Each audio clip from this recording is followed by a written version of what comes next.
एक सेठ से लक्ष्मी जी रूठ गई। जाते हुए बोली, मैं यहां से जा रही हूं, अब मेरी जगह नुकसान आएगा, तैयार रहना, और अगर तुम जाते जाते मुझसे कुछ मांगना चाहते हो तो बोलो।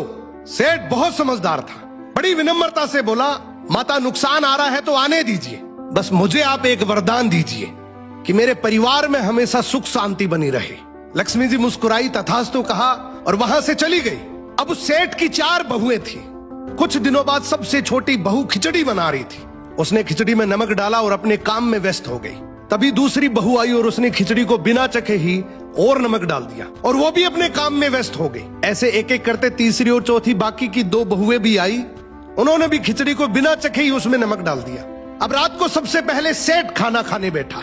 जैसे ही उसने खिचड़ी का 1 चम्मच लिया, उसे महसूस हो गया कि इसमें बहुत ज्यादा नमक है, और सेठ जी तुरंत समझ गए कि नुकसान आ चुका है।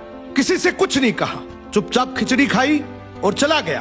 अब सेठ के बाद खाना खाने की बारी आई सबसे बड़े बेटे की। बेटे ने खिचड़ी का 1 निवाला लिया।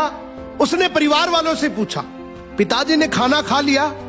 उन्होंने कुछ कहा? तो बाकी सबने जवाब दिया, हाँ पिताजी ने तो खाना खा लिया, लेकिन किसी से कुछ नहीं कहा। तो बड़े बेटे ने भी चुपचाप खिचड़ी खाई और चला गया।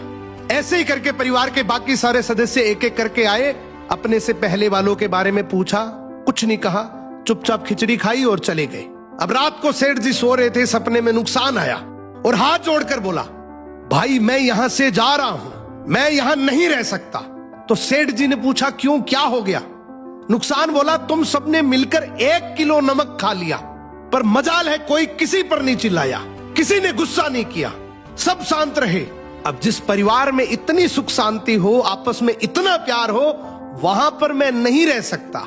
निष्कर्ष कि जिंदगी है तो उतार चढ़ाव, दुख सुख, फायदा नुकसान सब चलता रहेगा, लेकिन जिस परिवार में आपस में लोगों में प्यार है, सुख शांति है, छोटे में आदर, बड़े में बड़प्पन है, उस परिवार का कोई नुकसान, कोई आपदा कुछ नहीं बिगाड़ सकती।